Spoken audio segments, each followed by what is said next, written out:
was in town on the 16th of October. I'd met a really good friend of mine, a childhood friend. After we finished lunch, my friend left just before me, and then I got a message from her saying, don't go near Piccadilly Gardens because it looks as though something's happened and it looks as though somebody might have been killed. And I checked my messages and I saw that Mena was in town.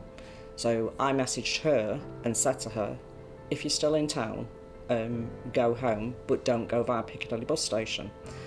I would have gone into Manchester Piccadilly bus station to get my bus, but because of the message that I got, I thought, well, I need to go home as well. So I walked down the road that was parallel to the bus station. I would have been walking parallel to where she would have been lay out on the road. And when I got on the bus, there was a message which said, call me, which was very unusual, you know, the way it was written. It wasn't my sister's way of writing. So I phoned, and a male answered the phone. And then he explained that he was a police officer. And he said to me that your sister's been involved in this accident that you're talking about.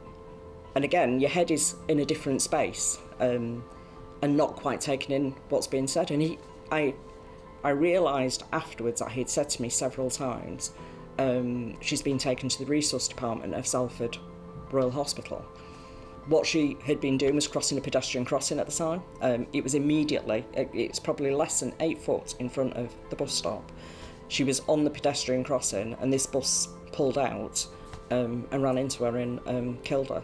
That's how she died, and that's how I found out about it, by phoning her and telling her to get out of town because of this accident.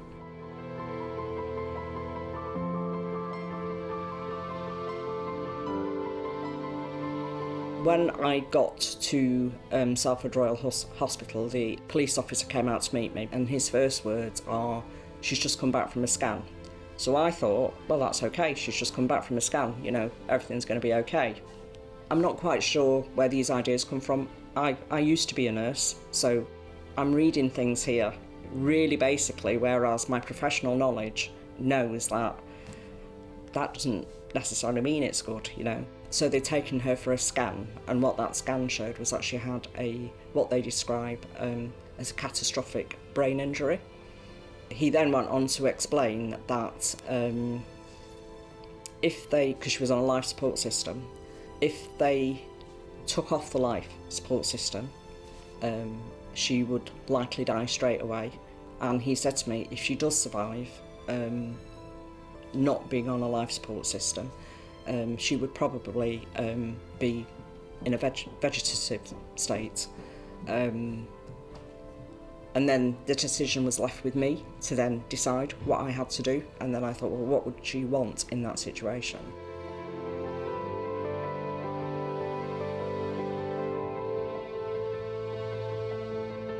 Mena was the eldest, so Mena was actually 16 years older than me. As we got older, that age difference, you know, it kind of like disappears. And when I had moved back to Manchester, I had one daughter, and then I had another daughter, so I've got 2 daughters in total. She helped look after them, and especially after I divorced, especially during school holidays and at weekends. She was supportive, she was thoughtful, she was caring. We remember her every day.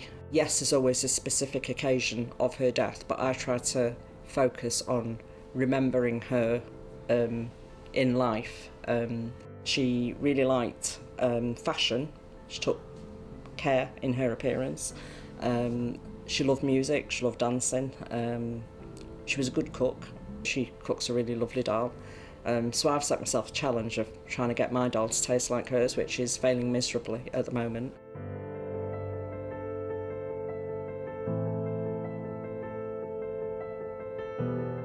The police community liaison officer told me about Break, and they gave me a little pack. And so I rang and I spoke to somebody at Break, and I said to them, this is what's happened. And I explained the whole situation of my sister dying and what was going on and contacting this person. And they said, you need a case worker. So they put me in contact with a caseworker, who was Paul. He was a person, unlike many others, who did not try to put me and my experiences in a box. He saw me as a whole person, and he talked to me as a whole person, and he talked to me in a really human way.